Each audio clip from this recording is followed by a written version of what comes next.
C'est le rêve de tous les pasteurs d'avoir une église aussi pleine tous les dimanches matins. Et je peux vous dire, mon épouse et moi, on visite des églises qui seraient jaloux de voir autant de monde en plein hiver. Il fait aussi froid ici qu'à Mulhouse. Nous, on s'est dit, tiens, on va prendre notre maillot de bain, on va à Valence, et bien on s'est trompé. Ça fait plaisir d'être avec vous. On ne se connaît pas, mais on fait partie de la même famille. Il n'y a qu'une famille, la famille de Dieu. Et vous pouvez rentrer dans cette famille aujourd'hui. Parce qu'il y a des gens qui sont rentrés dans l'église, mais qui ne sont pas encore rentrés dans la famille de Dieu. Et ça, c'est terrible, de penser que je fréquente une église, que ce soit celle-ci ou une autre, de dire j'ai passé tellement d'années, donc, à mon avis, ça fait quand même 30 ans que je suis dans l'église, ou 40 ans, où je suis né dans l'église. Donc, c'est fou les calculs faux qu'on peut faire. Parce que je suis dans l'église depuis si longtemps, je pense que je suis dans la famille de Dieu. Certains n'ont jamais fréquenté une église et qui sont dans la famille de Dieu, parce qu'ils sont en prison pour leur foi. Et ils aimeraient fréquenter une église comme celle-ci, mais ils sont enfants de Dieu parce qu'un jour, ils sont passés par la porte étroite. On a passé une belle soirée hier, et on reconnaît ceux qui étaient là. Ceux qui ont le sourire, c'est ceux qui étaient là. Les autres, le sourire va revenir, vous allez voir, au cours de la matinée. C'était vraiment bien. Et beaucoup, hier soir, ont jeté leurs vieux manteaux, comme Bartimée, qui n'en voulait plus de cette vie de mendiant sur le bord de la route, qui a jeté son manteau. La croix, c'est le plus grand porte-manteau du monde. Et ceux qui ont laissé hier soir leurs vieux manteaux, comme Bartimée, ne retournez pas le chercher. Elle est où la sœur Amen, elle est où? Ah, c'est bien, vous êtes là. J'ai dit, si elle n'est pas là ce matin, c'est pas bon. Hein. Et elle n'est pas payée pour le faire. Hein. Quand j'étais plus jeune, à Roubaix, notre pasteur avait... il y avait un couple âgé, Yvette et René. Ils venaient tous les dimanches. C'était les piliers de l'église. Ils étaient toujours devant, là, au premier rang. Mais René lui disait Amen très, très souvent. Et pas toujours au bon moment. Vous savez, il y a des gens qui disent Amen, mais pas toujours au bon moment. Et puis, le pasteur voulait voir si René écoutait bien. Et il voulait faire un test. Il n'a fait qu'une fois ce test. Il a été très découragé, le pasteur, après. Et puis, il a dit une phrase qui ressemble à une vérité. Il l'a dit avec un ton de voix comme si c'était une vérité fondamentale de la Bible, mais c'était une erreur. Et il voulait tester si René, il était là ou pas. Et le pasteur a dit une phrase comme « Et Jésus est encore dans la tombe aujourd'hui. Amen. » Et René « Amen. » Donc dites « Amen » quand c'est vrai. Amen. Ce soir, on reprendra le train pour Sausheim. Nous habitons en Alsace depuis que nous sommes mariés, Yuki et moi, depuis 2 ans et demi. Et nous faisons partie d'une petite église, une des 36 églises évangéliques de Mulhouse. C'est pas mal, hein? Et ce n'est pas dans la porte ouverte, bien que nous sommes à 6 minutes de la porte ouverte. Il y a beaucoup d'églises, l'Alsace est vraiment bénie. Et notre désir, c'est de voir des Alsaciens. Nous, on finira par faire ce qu'on dit aux autres de faire, de quitter aussi l'Alsace et d'aller dans les régions de France où l'évangile n'est toujours pas vraiment implanté. D'ailleurs, la WEC, la mission avec laquelle nous travaillons, la WEC, travaille dans 90 pays de la planète depuis 110 ans pour apporter l'évangile là où l'évangile n'est toujours pas une réalité. Et vous savez qu'il y a 1/3 de la population du monde, ça veut dire 2,5 milliards d'hommes, de femmes et d'enfants qui attendent encore aujourd'hui après 2000 ans. C'est terrible. 2000 ans d'attente pour entendre ce que nous allons entendre dans quelques minutes. Si certains d'entre vous voulaient partir aussi avec la WEC, c'est une grande structure. Nous sommes près de 2000 missionnaires bénévoles sur les 5 continents. Et si certains voulaient vivre la mission en France ou au loin, nous avons des voyages découvertes. Et on peut partir à court terme ou à long terme. Mes parents, eux, ont choisi le long terme. Ils sont venus, d'ailleurs, mon père est venu il y a 60 ans à la Bégude de Mazingue. Voilà, c'est très très loin d'ici. tout cas, pour lui, c'était très loin. Il arrivait de Glasgow en Écosse. Et c'est ici, dans cette région, que mon papa a appris le français. Quand vous l'écoutez maintenant, il prêche très peu, mais à 86 ans, il a un accent comme un Français. Mais tout a commencé ici, à la Bégude, à la CLC. Et peu de temps après, il a rencontré ma maman. Et les parents de Yuki aussi, ils sont arrivés de l'autre bout du monde, de Hong Kong, pour venir servir Dieu en France. Et ils sont en région parisienne encore aujourd'hui. Priez pour les missionnaires qui travaillent en France et priez que Dieu envoie des Français aussi au loin pour annoncer l'Évangile. Alors on a un petit dépliant à la sortie, ça s'appelle Dive In et en 2024 on a plein de voyages missionnaires et vous pouvez passer à Ilzac, ça c'est tout près de Mulhouse à notre bureau, petite formation et ensuite on vous envoie. Quelqu'un m'a dit hier, la WEC c'est une base d'envol, je trouve ça pas mal. On a toujours dit base d'envoi, mais c'est une base d'envol. Et vous pouvez partir, donner un coup de main dans un hôpital au Burundi, aider ceux qui vivent dans les bidonvilles, à Delhi, en Inde, par exemple. Plein de projets. Et puis, il y a un livre que j'ai écrit il y a quelques années, qui a été réédité par Viens et Voix, qui s'appelle « C'est toujours possible », pour nous encourager justement à ne pas passer le reste de notre vie dans les gradins, à regarder les autres courir, ou dans les vestiaires. Ça sent pas bon dans les vestiaires. Hein. Il y a des gens qui sont allés dans les vestiaires et qui y sont encore aujourd'hui. Et Dieu voudrait qu'ils remettent les chaussures de course et qu'ils courent à nouveau dans leur appel et leur destinée. Alors ce livre, c'est toujours possible. Il est disponible à la sortie. Quand il n'y en aura plus, vous mettez simplement votre nom sur une feuille et dimanche prochain, le pasteur, à moins qu'il les ait vendus entre deux, vous l'offrira dimanche prochain. Nous avons la Bible avec nous, ce qui est un privilège. Il y a beaucoup de pays dans le monde. Vous demandez à la Wycliffe, c'est une autre grande mission. Il y a des gens qui aimeraient avoir même Jean 3,16 dans leur propre langue et ils attendent. Et nous, on a plein de versions. J'espère que vous avez ramené votre Bible avec vous ce matin parce qu'on va lire 3 versets dans les Actes des Apôtres. Et j'ai demandé à mon épouse de vous lire en français et pas en mandarin. En français, Actes chapitre 9. Ouvrez avec moi la Bible, Actes chapitre 9. Et ceux qui nous suivent, je ne sais pas, il y a des gens en ligne peut-être? Non, c'est très bien, vous êtes tous ici. Parce qu'en ligne, parfois, c'est pas mal. Hein, on reste dans sa robe de chambre avec son café et son croissant. Et puis si on n'aime pas la louange, on va visiter ailleurs. Il n'y a rien de mieux que d'être en présentiel. Amen. Avec des gens en vrai. Alors on va ouvrir la parole de Dieu, Acte 9, verset 23. Acte 9, verset 23. Au bout d'un certain temps, les Juifs se concertèrent pour le supprimer. Mais leur complot parvint à la connaissance de Saul. On gardait les portes jour et nuit afin de pouvoir le tuer. Cependant, une nuit, les disciples prirent et le descendirent le long de la muraille, assis dans une corbeille.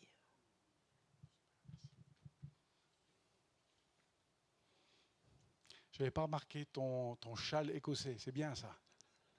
Elle est devenue écossaise.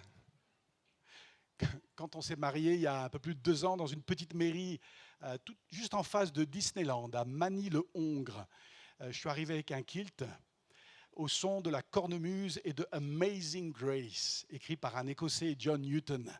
Et mon épouse était en habit traditionnel de Hong Kong. Le maire de Manille-le-Hongre en parle encore aujourd'hui. C'était magnifique. On va prier. Vous allez prier pour vous-même, comme on l'a fait hier soir. Et vous allez demander à Jésus de vous parler au travers de ces 3 versets tirés des Actes des Apôtres. Et vous allez demander à Jésus de vous ouvrir les yeux sur ce que vous n'avez pas encore vu. Et si vous ne connaissez pas Jésus, vous pouvez déjà commencer à prier.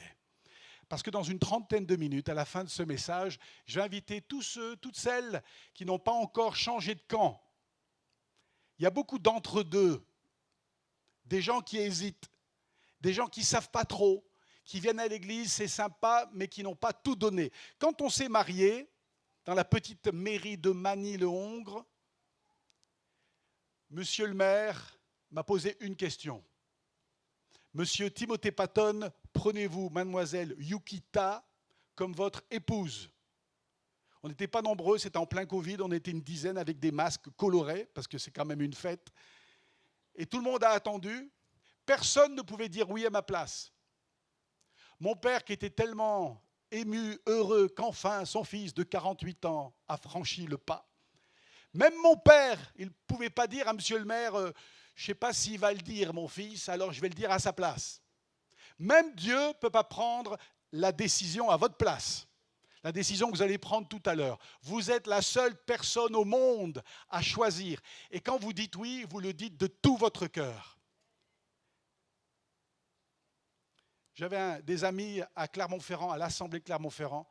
Je crois qu'ils ne sont jamais sortis de l'Auvergne. Ils se sont mariés dans le Cantal, dans les années juste après la guerre. Ils sont auprès du Seigneur maintenant, Firmin et Denise. Et monsieur le maire a dit à Firmin Barande, prenez-vous mademoiselle Denise. Tout le monde attend. Il a dit non.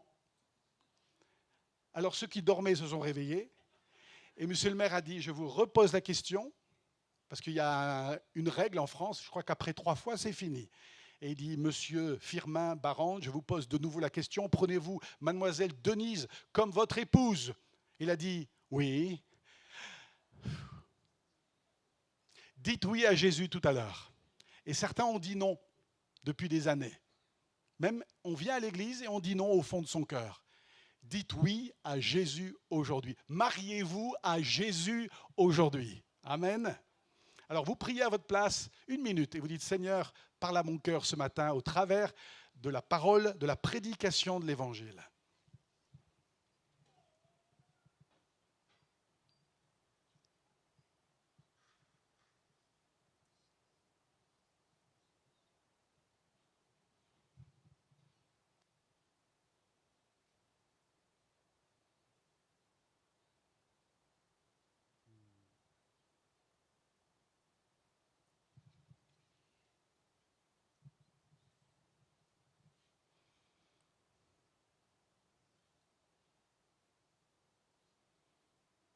Et dans le nom de Jésus, nous lions toute distraction.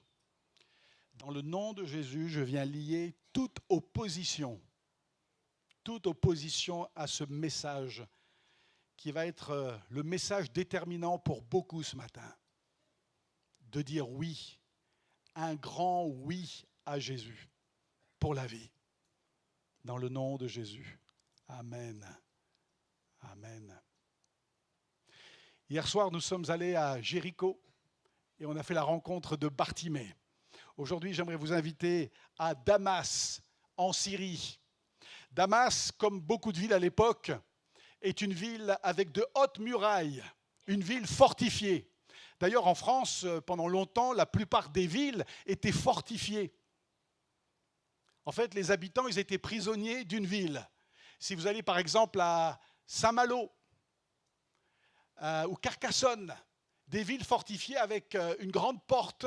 Il n'y avait qu'une porte et il fallait être à l'intérieur à une certaine heure. La ville de Damas en Syrie, c'est une ville fortifiée. Quand j'ai lu cette histoire, je me suis dit, ça ressemble beaucoup à ce que la Bible nous enseigne. Nous sommes tous à l'intérieur d'une ville fortifiée, mais une ville fortifiée qui est devenue une prison. Avant de connaître Jésus, nous sommes tous prisonniers. Nous sommes prisonniers d'une ville fortifiée avec de hautes murailles, impossible de sortir. Nous sommes prisonniers d'une prison. Nous sommes prisonniers du péché. Tous. Certains s'en rendent compte, d'autres pas, d'autres plus ou moins. Tous, la Bible dit d'ailleurs, mais l'Écriture a déclaré le monde entier, prisonnier du péché. Et la Bible enfonce le clou, elle ajoute aussi la mort a atteint tous les hommes parce que tous ont péché. Avant que la foi vienne, nous étions prisonniers. Ça, c'est le constat. Vous et moi, avant de connaître Jésus, nous sommes comme Saul de Tarse à l'intérieur de la ville fortifiée de Damas. Impossible de sortir. D'après les Nations Unies, il y aurait, selon les statistiques en 2024, il y aurait à travers le monde aujourd'hui 11 millions de prisonniers. Il y a 11 millions d'hommes, de femmes et même d'enfants derrière les barreaux à travers le monde aujourd'hui. 11 millions. Mais les Nations Unies ne vous diront pas ces milliards d'hommes, de femmes, de jeunes et de moins jeunes qui sont prisonniers du péché, qui sont tenus dans une prison de ténèbres, dans une ville fortifiée. Nous sommes tous prisonniers. La Bible dit, car tous ont péché, tous, et sont privés de la gloire de Dieu. Il y a des gens qui disent, ouais, mais ma voisine, elle est tellement gentille. C'est une sainte, vous savez. Elle n'a jamais donné son cœur à Jésus, comme vous le dites, mais elle aime les gens. On voit l'amour dans son cœur. Elle fait un chèque au secours populaire tous les ans. Quand l'armée du salut est là avec les cloches, elle met toujours une pièce dans la marmite. C'est une dame formidable. Même elle, tous ont péché et sont privés de la gloire de Dieu. En fait, la Bible, c'est comme un bon médecin qui vous dit la vérité. Nous, on a un médecin, je vais le voir dans quelques jours, il est très gentil. Des fois, je me dis, il est trop gentil. Il est trop gentil, il ne me rassure pas en fait. Il est là, ça papote, il aime son travail, il va prendre la retraite, je pense, l'année prochaine. Il est trop gentil et je me demande si parfois il me dit vraiment la vérité. Je suis tombé sur un article une fois dans la revue Sélection. Je ne sais pas si ce magazine existe encore, mais j'ai aimé le titre de l'article. C'est un médecin et le titre, c'est « Je dis la vérité à mes malades ». C'est exactement ce que la Bible dit. La Bible est un bon médecin qui nous dit « Nous sommes malades. Nous sommes prisonniers d'une ville fortifiée et il n'y a aucun moyen de s'en sortir sans Jésus. » Saul de Tarse se trouve dans la ville de Damas, dans cette ville fortifiée. Et on l'a lu tout à l'heure au verset 23, au bout d'un certain temps, les Juifs se concertèrent pour le supprimer. Il vient de se convertir, on ne l'aime pas, donc on cherche à supprimer Saul de Tarse qui se trouve quelque part dans cette ville fortifiée de Damas. Les Juifs veulent supprimer Saul de Tarse. Il est dit aussi, au verset 25, on gardait les portes jour et nuit afin de pouvoir le tuer. On veut le supprimer, on veut le tuer. D'ailleurs, c'est ce que le diable veut faire. La carte de visite du diable, c'est de tuer, d'égorger, de détruire.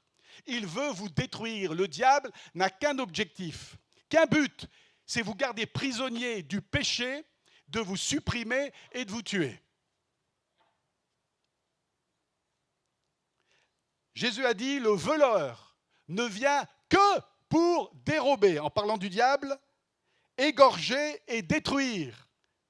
Mais moi, Jésus dit, je suis venu afin que les brebis aient la vie et qu'elle l'ait en abondance. Heureusement qu'il y a une virgule. Imaginez que ça s'arrête à « le voleur ne vient que pour voler, égorger et détruire ». Amen, bonne journée et à la semaine prochaine. Jésus est venu pour mettre un « mais ». Est-ce que tu as reçu le « mais » dans ton cœur, le « mais » qui change ta vie? Jésus a dit « mais moi, je suis venu afin que vous ayez la vie et la vie en abondance ». Il y a des gens ici qui vivent avant le « mais ». Je ne vous connais pas. C'est notre première visite à Valence. Mais je sens dans mon cœur qu'il y a des gens encore aujourd'hui, là, à l'heure où je vous parle, qui sont avant le « mais », qui sont sous l'emprise de celui qui est venu pour voler, égorger et détruire. Certains, un jour dans ta vie, tu as compris que Jésus était venu pour te donner une vie en abondance et tu es passé de l'autre côté. Tu peux passer de la première partie du verset à la deuxième partie du verset aujourd'hui. Tu peux changer de camp, mais tu peux recevoir la vie et la vie en abondance. En fait, ce matin, il y en a qui sont dans la première partie du verset et vous y êtes depuis que vous êtes nés. Et certains ont compris qu'ils pouvaient changer de camp et recevoir la vie en abondance. Saul apprend qu'on veut le supprimer. C'est déjà pas mal.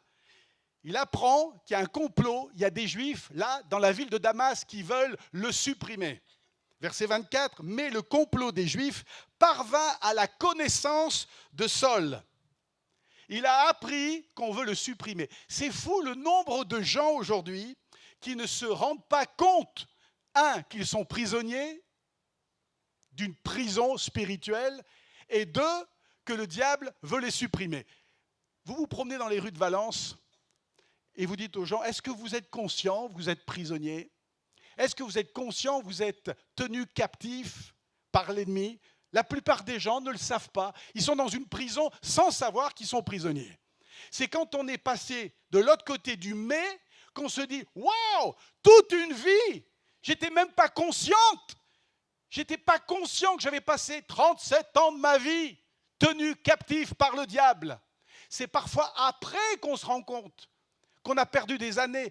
Parfois, on entend lors d'un service de baptême des personnes âgées, 87 ans, ils sont là, ils tremblent derrière le pupitre. C'est la première fois qu'ils prennent un micro en public de leur vie. Et ils tiennent une feuille et ils tremblent et ils disent « Ah, si seulement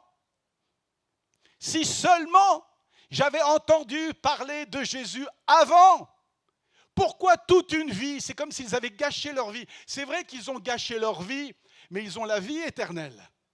N'attendez pas la fin de votre vie, comme si on allait tous mourir à 86 ans. On peut mourir demain. Et vous pouvez ce matin changer de camp. Et Saul de Tarse apprend qu'il y a un complot et qu'on veut le détruire. Il y a des gens qui ne vont peut-être pas vous dire « je suis conscient que je suis prisonnier, je ne sais pas comment m'en sortir ». Mais il y a des gens, et je pense qu'il y en a beaucoup en France, qui disent « il y a quelque chose qui ne va pas dans ma vie. Ce n'est pas normal. Il y a sûrement une vie meilleure quelque part. » Ils n'arrivent pas à mettre le doigt dessus. Alors ils vont voir des psychologues, des psychiatres, ils vont faire du yoga, ils vont visiter plein de pays, ils vont découvrir les religions orientales. Ils veulent sortir parce qu'ils sentent qu'il y a un malaise. Toute leur vie, il y a un malaise. Et ils ne se rendent pas compte qu'ils sont prisonniers du péché dans une ville fortifiée. C'est Johnny Hallyday. Ce n'était pas un missionnaire de la WEC, c'était un chanteur français. Et Johnny a dit un jour à un journaliste de Paris Match, « Je sens que le bonheur existe. Je sens que le bonheur existe, mais je ne l'ai jamais vécu. »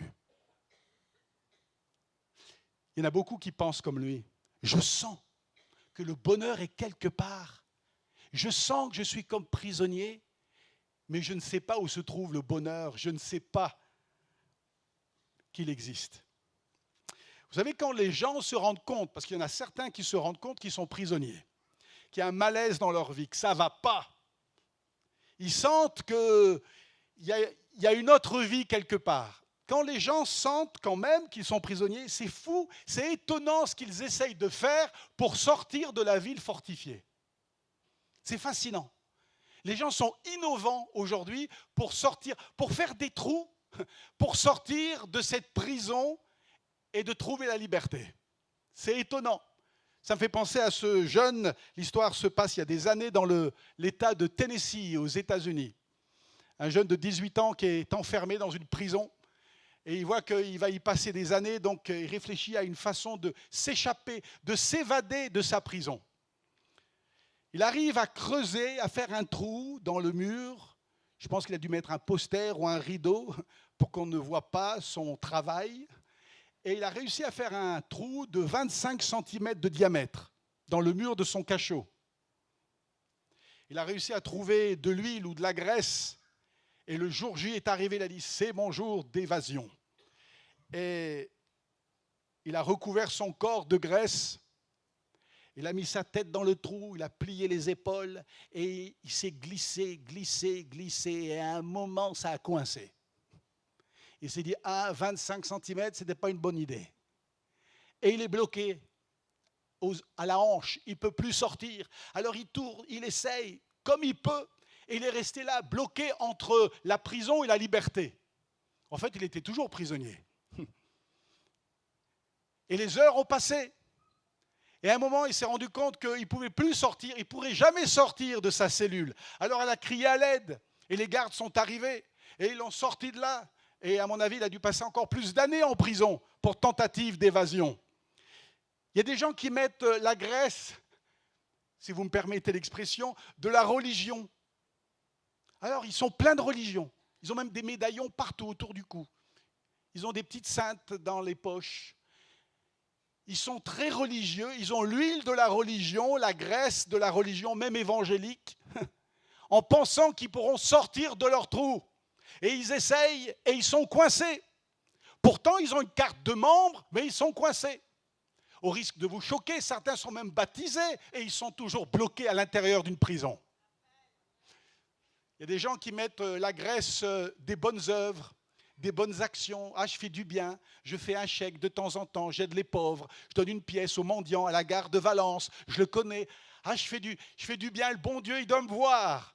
Donc, il me donnera le bonheur et le pardon et le paradis un jour. Et non, et ils sont toujours bloqués dans le cachot. Il y a des gens qui mettent la graisse des efforts, ils font des efforts. Je vais y arriver par mes propres moyens. Je vais m'en sortir. Comme des petits dieux. Tout à l'heure, on a chanté Dieu avec un petit dé. J'étais le seul à le voir? Merci, on est deux. Il y a des gens qui se prennent pour des petits dieux et qui disent, je vais y arriver avec mes efforts de sortir de cette prison. L'autre jour, dans une église, on chantait un chant, je ne sais pas qui l'a composé, mais il m'a un petit peu perturbé. Ne basez pas votre théologie sur les chants. Basez votre théologie sur la Bible. Et les chants sont inspirés de la parole de Dieu. Et il y avait ce chant qui dit « J'essaierai encore ». J'espère que le compositeur n'est pas ici ce matin. « J'essaierai encore, j'essaierai encore ». Je ne sais plus trop le contexte du chant, je pense que le contexte, il est bien. Mais il y a des gens qui pensent encore aujourd'hui qu'en essayant, ils vont sortir de la prison. Tous tes efforts sont nuls. Si tu pouvais sortir toi-même de ta prison, Jésus aurait perdu son temps et son sang pour mourir pour toi. De temps en temps, je vois un certain monsieur qui commence tout doucement au fil des mois. On se rencontre une fois par mois à Mulhouse, monsieur Morales est très gentil. Il aime beaucoup les pierres vivantes, les pierres qui guérissent. C'est un Breton. Et chaque fois que je viens à son bureau, il y a de plus en plus de pierres. À un moment, il n'y aura plus de place pour les stylos, il y a tellement de pierres. Lui, il croit dans les pierres, il ne croit pas vraiment en Jésus encore, mais il a la Bible, il a pris le livre, c'est toujours possible. Et tout doucement, il avance. Et il m'a dit l'autre jour, il m'a dit, mais parce qu'on parlait plus de Dieu que de l'administration française. Et il me disait, ouais, mais ça dit bien quand même, aide-toi et le ciel t'aidera. J'ai dit, monsieur Morales, c'est beau, mais ce n'est pas dans la Bible. Non, n'essaye pas de t'aider, laisse le ciel t'aider. Parfois, il y a des citations françaises qui nous induisent en erreur. Le ciel est le seul à t'aider. Jésus est le seul à t'aider à sortir de ta prison pour que tu sois libre. D'ailleurs, la Bible dit, c'est par grâce que vous êtes sauvés. Par le moyen de la foi, c'est une grâce, c'est un cadeau. Et cela ne vient pas de vous, dit la Bible. Ça ne vient pas de vous, ça vient de lui. C'est un cadeau, c'est le don de Dieu. Ce n'est pas par les œuvres afin que personne ne se glorifie. Ça, c'est intéressant. Ce n'est pas par les œuvres. Ça veut dire que ceux qui font des bonnes œuvres pourraient sortir de la prison en disant « J'y suis arrivé par moi-même. J'ai fait des bonnes œuvres. » Et on aurait des gens dans les rues qui se glorifient d'être sortis par eux-mêmes de la prison, de la ville fortifiée. Personne ne peut sortir sans la grâce de Dieu. Ce n'est que par grâce que nous sommes sauvés, par le moyen de la foi. Et cela ne vient pas de toi. C'est le don de Dieu, c'est un cadeau. Il y a des gens qui veulent payer pour un cadeau que Dieu leur fait. Ça vous est déjà arrivé d'offrir un cadeau à quelqu'un? De dire, ah, ça va te faire plaisir, hein, ce que j'ai trouvé pour toi pour ton anniversaire. On en a fait des magasins, hein, tu vas aimer ce qu'on a acheté, tu verras, oh là là, c'est magnifique. J'ai hâte que tu ouvres le paquet et que tu découvres le cadeau qu'on t'a offert. Et puis ils ouvrent le paquet, vous êtes aussi heureux comme si vous ne saviez pas ce qu'il y avait à l'intérieur. Et vous êtes là, waouh, ça te fait plaisir, ouais, c'est magnifique. Et puis ils vous disent, donne-moi 2 minutes, et ils vont dans leur bureau, ils vont chercher le chéquier, et ils viennent, ils s'installent à la table, et ils disent, c'était combien? Dis-moi, allez, c'était combien? Ils vérifient, waouh, 83 €, c'est énorme. Allez, je contribue un petit peu, je te donne 25 €, ça va? Ça n'existe pas, ça. Il y a des gens qui veulent aider Dieu et dire, je vais faire quand même des efforts, aide-toi et le ciel t'aidera. Non, tu ne peux pas t'aider. Laisse le ciel payer la facture. Jésus sur la croix a tout payé. Il n'y en a qu'un qui a donné son sang, c'est Jésus, pour que tu sois entièrement sauvé, entièrement pardonné, entièrement justifié. Tu n'as rien à faire, il a tout fait pour toi. Je lisais une histoire ce matin, là, en me levant. Je l'ai trouvée dans le calendrier Bonne Semence. Et à Romans-sur-Isère, à 50 mètres des Salzmann, il y a Monsieur Bonne Semence. C'est lui qui a lancé le calendrier, il me semble, il y a des années. Alors achetez celui qui vous a été proposé tout à l'heure. Si vous avez encore de l'argent, achetez le Bonne Semence. En tout cas, vous l'achetez pour quelqu'un qui ne connaît pas la semence de l'Évangile. Et dans le Bonne Semence, je lisais l'histoire, ça s'est passé en Chine il y a très longtemps. Un agriculteur, un paysan chinois travaillait dans sa rizière. La rizière est sur une colline et elle surplombe la mer, l'océan. Et alors qu'il travaille à piquer le riz, tout d'un coup, il lève les yeux et là, il voit la mer qui, d'un coup, recule et disparaît. Et il sait que c'est dangereux de voir la mer partir au loin parce que dans quelques instants, elle va revenir comme un tsunami et tout va être inondé. Et il voit tous les autres paysans qui sont courbés dans leur champ de rizière. Eux ne voient pas ce que lui, il voit de la colline. Et il se dit, je vais faire comment pour les avertir qu'un tsunami, dans quelques instants, va venir inonder leur rizière et probablement les tuer aussi. Et ce fermier, d'après l'histoire que j'ai lue ce matin, ce fermier, la seule façon d'avertir les autres paysans qui ne sont pas conscients du danger, il a allumé le feu à sa ferme. Et ça a enclenché une alarme. Et tous les paysans qui travaillaient la tête dans la terre ont levé et ont vu ce feu et l'alarme. Et ils sont venus porter secours à cet agriculteur. Et quand ils sont tous arrivés sur la colline autour de ce feu, ils ont vu les vagues déferler sur les champs de riz. S'ils avaient été là quelques minutes plus tôt, ils auraient été tous noyés. Et là, ils ont vu l'amour de cet ami, de cet agriculteur qui a brûlé sa ferme pour les sauver. Il y a une autre colline, elle s'appelle Golgotha. Sur cette colline, Jésus a donné sa vie. Et je voudrais être comme cet agriculteur chinois aujourd'hui ici à Valence et vous dire, quittez votre champ de rizière. Quittez et courez à la seule colline qui va pouvoir vous restaurer, vous protéger. Venez à la croix est le seul endroit où vous serez en sécurité. Il n'y a pas d'autre endroit. Pour être sauvé, venez à la croix. Venez à Jésus, c'est par grâce, c'est un cadeau qu'il vous fait. Et le verset 25 est très intéressant. On l'a lu aussi tout à l'heure. Cependant, une nuit, les disciples prirent Saul et le descendirent le long de la muraille, assis dans une corbeille. Je vois encore les images du flanellographe à l'école du dimanche, où on voit Saul de Tarse. Vous savez, flanellographe. Si vous pensez que ça, c'est bien les écrans, il y avait flanellographe avant. Parfois, il y a un petit coup de vent, si on faisait des plein air d'évangélisation, Zachée qui était dans l'arbre, il n'est plus dans l'arbre. Il a atterri sur le visage de la petite Corinne qui regardait. Les flanellographes. Et je vois encore les flanellographes où on voit Saul de Tarse qui est là dans une corbeille. Et puis des amis chrétiens, des disciples, nous dit la Bible, l'ont descendu le long de la muraille. Je relis le verset. Cependant, une nuit, les disciples prirent Saul et le descendirent le long de la muraille, assis dans une corbeille. Et je me suis imaginé, parce que le verset est vraiment court, j'aimerais qu'il y ait au moins 15 versets pour ce verset 25. Ce n'est pas moi qui ai écrit les actes, c'est Luc. Je pense qu'il a bien fait. Mais j'aime des fois imaginer ce qui s'est vraiment passé. Je m'imagine les disciples qui, eux, savent que les Juifs veulent supprimer, tuer Saul de Tarse. Alors ils vont le trouver, eux, ils savent. Ils ont un GPS spirituel et ils ont trouvé où dans la ville de Damas se trouvait Saul de Tarse, qui va bientôt devenir l'apôtre Paul.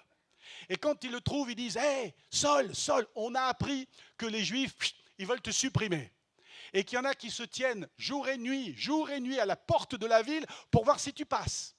Ils veulent te tuer. Alors on a discuté ensemble. Je ne sais pas qui a eu l'idée dans l'équipe, mais il y en a un qui a dit « Tiens, j'ai une idée. » D'habitude, il n'est pas inspiré, lui, mais là, tout d'un coup, il a trouvé une idée formidable. Il a pensé à une corbeille. Alors, assis-toi, Saul, on va t'expliquer comment ça va se passer, l'évasion. On va approcher de la fenêtre. tu vas t'asseoir dans la corbeille, fais-nous confiance. Je vois déjà dans tes yeux le doute et la crainte. Et nous allons descendre la corbeille. Tiens, il y a une corbeille ici. On va descendre la corbeille. Imaginez que Saul est tout petit. Un Playmobil. Tiens, il devrait sortir le Playmobil Saul de Tarse. Et Saul de Tarse, tu vas te mettre dans la corbeille. Oui, je vois que tu n'es pas convaincu, mais il n'y a pas d'autre solution que la corbeille. Retenez ça, il n'y a pas d'autre solution que la corbeille de Dieu. Et tu vas mettre tes 2 pieds dans la corbeille. Fais-nous confiance. Tous les 4, on va te descendre. On va te descendre. Tu te souviens, il y avait quelques années en arrière, ces 4 amis qui ont emmené leur ami paralytique. Ils ont ouvert le toit et ils l'ont descendu aux pieds de Jésus. C'est la même histoire, c'est un remake maintenant. On va en refaire. Fais-nous confiance. Et Saul de Tarse, je me suis dit, tiens, Saul de Tarse, il aurait pu dire, quoi? Une corbeille? Est-ce que vous savez, les gars, qui je suis? Je suis Saul, espace, espace, Tarse. Il y a des gens qui payent une fortune en France pour voir 2 avec un espace à côté. Et ils meurent avec leur espace. Saul de Tarse, est-ce que vous savez qui je suis? Pas n'importe qui. J'ai fait des grandes études, moi. Et vous voulez que je m'échappe dans une corbeille? Qui d'entre vous a eu cette idée? Je veux savoir, je veux des noms. Il s'est assis dans la corbeille. C'était la seule solution, il n'y en avait pas d'autre que la corbeille, et de faire confiance que cette corbeille allait tenir jusque tout en bas de la muraille. La seule façon pour Saul de sortir de sa prison, c'est la corbeille. La seule façon pour toi de sortir de ta prison, c'est la croix. S'il y a un titre à donner à ce message, la croix est la corbeille de Dieu. Tu peux t'appuyer entièrement sur l'œuvre de la croix. Tu peux t'asseoir dans la corbeille de Dieu. Et dans quelques minutes, je vais vous inviter à vous asseoir. Dans 2-3 minutes, vous asseoir dans la corbeille de Dieu et de faire confiance que ce que Jésus a fait à la croix, c'est solide. N'essayez pas d'aider Jésus qui a déjà tout fait. Saul, il aurait pu dire « Wow, je vais vous aider. Hein, je vais tenir ma respiration, ça fera peut-être moins lourd. » Il y a des gens, quand ils n'ont jamais pris l'avion, ils ne sont pas très sûrs si ça va fonctionner. Ils n'ont pas trop confiance aux pilotes qu'ils ne voient pas d'ailleurs. Et ils rentrent. On le voit, ceux qui n'ont jamais pris l'avion. Et ils arrivent, tout le monde est déjà assis. Imaginez, vous êtes tous assis, puis il y en a un qui rentre, qui regarde, il n'est pas très confiant. Et il s'assoit, mais avec beaucoup d'hésitation. Il n'ose pas mettre sa ceinture. Et il reste comme ça. Parce qu'il se dit, si je m'appuie de toutes mes forces sur le siège, ça va peut-être jouer au décollage. Ben, il y a des gens comme ça, des fous, des insensés qui pensent aider Jésus le pilote. Croyez-moi, quand vous mettez tout votre poids, toute votre confiance, c'est ça la foi, toute sa confiance dans la corbeille, vous savez quoi? Ça va tenir. En 2000 ans, il n'y a pas une corbeille qui s'est déchirée. Depuis la croix jusqu'à aujourd'hui, si les millions et les centaines de millions d'hommes et de femmes pouvaient défiler ici sur l'estrade, tous vous diront, dans leur langue, avec leur habit traditionnel, certains viennent du fin fond du Tchad, d'autres du fin fond d'un village perdu dans l'Inde ou la Chine, et ils défileraient là. 2000 ans. Et vous direz, je peux dire que la corbeille a toujours tenu. Et par la grâce de Dieu, je suis sorti de ma prison, je suis descendu le long de la muraille et je suis sauvé. Tous vous le diront. Il n'y a pas une personne qui s'est assis dans ce panier et le panier s'est déchiré. La croix, c'est toujours solide. Et tu peux mettre ta foi dans l'œuvre de Jésus aujourd'hui. Vous obtiendrez le salut de vos âmes pour prix de votre foi. Si tu veux savoir combien ça coûte, c'est le prix de ta foi. Tu mets ta foi dans ce que Jésus a déjà fait. N'aie n'aide pas Jésus qui a déjà tout fait à la croix. Et tu peux ce matin, comme on l'a vu hier soir, prendre la décision. Et on va terminer, et je vais vous inviter à quitter aujourd'hui la forteresse de la prison. La prison où tu as été enfermé depuis des années, tu n'as plus besoin de rester un jour de plus dans cette prison. Tu peux te lever et tu peux dire, aujourd'hui, je m'assois dans la corbeille et je fais confiance à l'œuvre de Jésus. On ferme les yeux si vous voulez bien.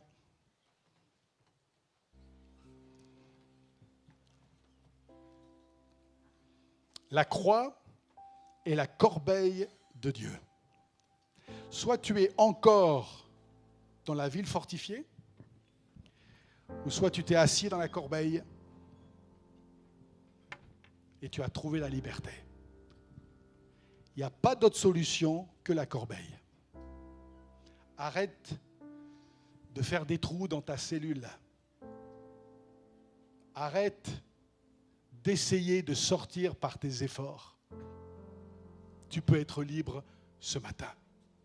La Bible dit, si le Fils de Dieu t'affranchit, tu es réellement libre. Tu n'es pas à moitié libre. Tu n'as pas une partie de ta vie dans la liberté et l'autre partie dans l'esclavage et la prison. Tu peux être entièrement libre ce matin. Et j'aimerais t'inviter, qui que tu sois, ici dans cette salle, tu sais où tu es. Et si tu sais au fond de ton cœur que tu es toujours dans ce cachot, dans cette prison, je t'invite simplement maintenant à te lever à ta place et à venir ici dans la corbeille. Et quand tu viens devant, tu dis, je m'assois dans la corbeille de Dieu et je lui fais confiance pour descendre de la muraille. Tu te lèves à ta place et tu viens ici sur le devant et nous allons prier ensemble.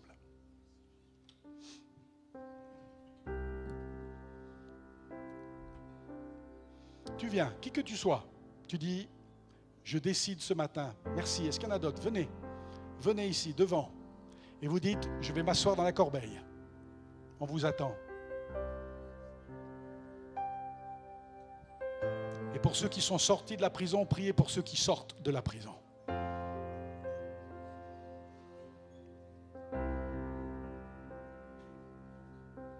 On vous attend. Et quand vous vous levez, c'est un signe très fort à l'ennemi. Vous dites, Satan, je quitte ta prison ce matin. Je quitte cette prison de torture. Je quitte cette prison de l'oppression. Je vais être libre. Venez, on vous attend. Merci Seigneur Jésus. Merci pour ceux qui prennent la plus belle décision de leur vie.